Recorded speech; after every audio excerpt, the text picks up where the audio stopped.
আচ্ছা, এখানে আরেকটি প্রশ্ন দেখা যাচ্ছে যে মোহতারাম, ইদানিং দেখা যাচ্ছে অনেক হুজুররা টিকটক করে এবং আওয়ামদের মতো অনেক বোরকা পরা মেয়েরাও টিকটক করে মহিলা মাদ্রাসার, এবং হিজাবিয়ান অনেক গ্রুপও বের হয়েছে যারা টিকটক করে, যারা আওয়ামদের মতো নাচানাচি করে, নিজেদেরকে জাহের করে। এ ব্যাপারে আপনারা কথা বলেন না কেন, এবং শরিয়া আসলে এগুলো অনুমোদন করে কিনা? দুঃখজনক হলেও সত্য, এটা আমাদের দুর্বলতা, আমরা ওদেরকে হয়তো বা বোঝাতে পারি নাই। টিকটক, ওই যে পেট বাইর করা, নাচানাচি করা, এটা যেমন গুনাহের কাজ। আপনি বোরকা লাগায় এমন অঙ্গভঙ্গি করলেন, কোমর দুলাইতেছেন, হাত নাচাইতেছেন, এবং আপনি একটা হাইপ উঠাইতে যাচ্ছেন যেটা গায়রতের সাথে যায় না। আপনার চোখ, আপনি এমন পর্দা করলেন যার কারণে আপনার চোখটা দেখার পরে পোলাপানের আকর্ষণ তৈরি হলো, না জানি ভিতরে কি সুন্দর জিনিসটা আছে। এটা কিসের পর্দা? এগুলো ভণ্ডামি, এগুলো ভণ্ডামি। আবারও বলি, অনেক মহিলা আছে যারা রাস্তাঘাটে চলে, এদেরকে ছেলেপেলে হয়তো ওইভাবে তাকায়ও না, কারণ জানে চাচি যাচ্ছে, জানে হচ্ছে খালা যাচ্ছে, কাজের বুয়া যাচ্ছে, মহিলা যাচ্ছে, তাকায়ও না। কিন্তু কিছু মহিলা আছে, কিছু মেয়ে আছে যারা টিকটক করে অথবা রাস্তা দিয়ে হেঁটে যাচ্ছে। মেয়েদের জন্য পারফিউম ব্যবহার করা হারাম, অথচ বোরকাওয়ালি কিছু পারফিউম পরা, পারফিউম লাগানো মেয়ে রাস্তা দিয়ে হেঁটে যাচ্ছে, ও সাত আসমান সাত জমিন যেন ঘ্রাণ দিয়ে যাচ্ছে। গোটা মহল্লার পোলাপানের দিকে তাকায় রয়েছে যে কি যেন যাচ্ছে। আপনি পরেছেন বোরকা, ওদিকে হাই হিল পরেছেন, আপনি কিসের বোরকা?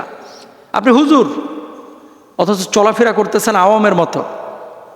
কেমন টুপিটা খুলে পাঞ্জাবিটা লাগায়া আপনি মানে নাচানাচি করতেছেন, আপনি মাদ্রাসার ভিতরে কোমর দুলায় দুলায় নাচতেছেন, আপনি উল্টাপাল্টা কাজ করতেছেন। এগুলো তো শরীয়ত অনুমোদন করে না। দেখেন, ওয়াল্লাযীনা হুম আনিল লাগওয়ি মুরিদুন, মুমিন তো সেই সফলকাম মুমিন যে অহেতুক কথা, কর্ম, কাজ এগুলো থেকে বিরত থাকবে।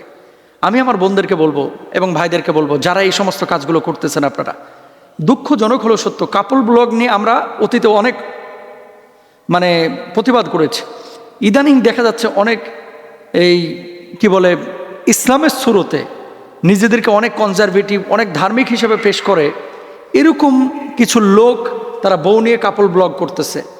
আমরা কক্সবাজারে কফি খাচ্ছে, তোর বউ নিয়ে তুই কফি খাই দিয়েছিস, আমাদের দেখানোর কি আছে রে ভাই? তুমি তোমার বউ নিয়ে কফি খাও, মধু খাও, চা খাও, লাল চা, নীল চা, এটা তোমার একান্ত ব্যক্তিগত ব্যাপার। তুমি এখানে আইফোন দিয়ে ছবি তুলে স্লো মোশন দিয়ে তুমি ওখানে একটা ইসলামী সঙ্গীত দিয়ে বুঝাইতেছো আমি বিশাল মানের বড় বড় আল্লাহওয়ালা, তুমি বিশ্ব বদমাস।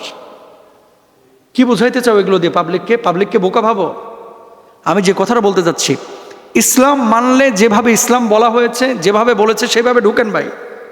আর যদি না পারেন, উদখুলু ফিস-সিলমি কাফা, পরিপূর্ণভাবে যদি ইসলামের ভিতরে দাখিল হতে না পারেন, ভণ্ডামি প্লিজ করেন না।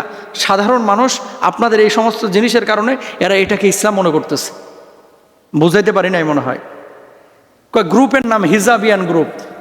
এদের কাম কি? 8 জন মিলে খালি ঘুরে, এখানে যায়, ওখানে যায়, ওখানে যায়, আর খালি স্টাইল করে, ছবি করে, ওই রিলস করে করে বেড়ায়। আপনি কি ইসলামের কি লাভটা করতেছেন?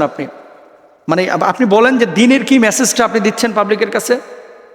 আপনি মনে করতেছেন আপনারা দেখে রুহানি বোরকা করতেছে বা হিজাব করতেছে? না, মেয়েদের কণ্ঠও তো পর্দা, আর আপনি আপনার গায়ের রোগটাকে প্রকাশ করে ফেলছেন। এটা কি হচ্ছেটা কি? আম্মাজান আয়েশা সিদ্দিকা রাদিয়াল্লাহু তাআলা আনহা সহ উম্মাহাতুল মুমিনিনদের যে সমস্ত আমাদের মায়েরা রয়েছেন, ওনারা রাস্তা দিয়ে যখন হেঁটে যেতেন, আল্লাহ তাআলা কি বিধান দিলেন? ওয়ালিয়াদরিবনা বিখুমরিহিন্না আলা জুজুবিহিন ওয়ালা ইউবদিনা যিনাতাহুন। 2টা বিষয়। এমন মোটা পোশাক মাথার উপর থেকে পা পর্যন্ত ছড়িয়ে দাও যাতে করে তোমার শারীরিক অবকাঠামো বোঝা না যায়, কোনো আকার আকৃতি বোঝা যাবে না। এখন আপনি এমন আকার আকৃতি, এমনভাবে নিজেকে প্রকাশ করলেন যে আপনার জিনাত। আল্লাহ বললেন কি? তোমরা জাহিলি যুগের মতো তোমাদের সৌন্দর্য প্রকাশ করো না।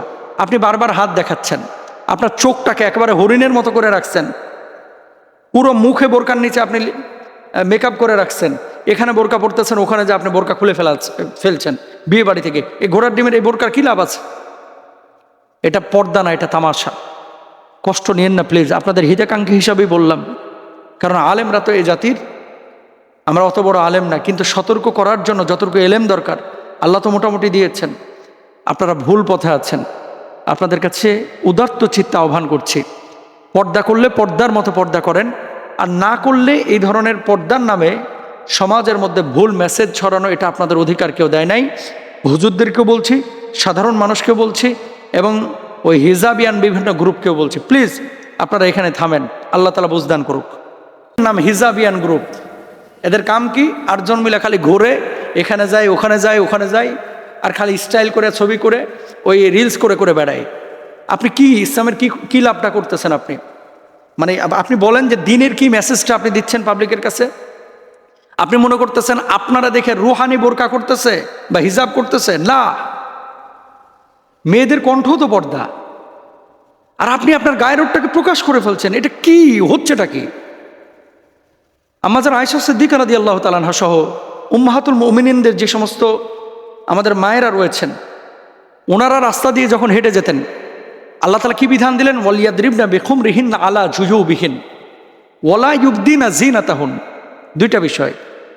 এমন মোটা পোশাক মাথার উপর থেকে পা পর্যন্ত ছড়িয়ে দাও যাতে করে তোমার শারীরিক অবকাঠামো বোঝা না যায়, কোনো আকার আকৃতি বোঝা যাবে না।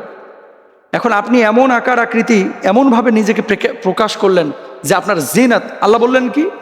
তোমরা জাহিলি যুগের মতো তোমাদের সৌন্দর্য প্রকাশ করো না। আপনি বারবার হাত দেখাচ্ছেন, আপনার চোখটাকে একেবারে হরিণের মতো করে রাখছেন, পুরো মুখে বোরকার নিচে আপনি মেকআপ করে রাখছেন, এখানে বোরকা পরতেছেন, ওখানে যে আপনি বোরকা খুলে ফেলছেন বিয়ে বাড়ি থেকে। এই ঘোড়ার ডিমের এই বোরকার কী লাভ আছে? এটা পর্দা না, এটা তামাশা। কষ্ট নিয়েন না প্লিজ, আপনাদের হিতাকাঙ্ক্ষী হিসাবেই বললাম।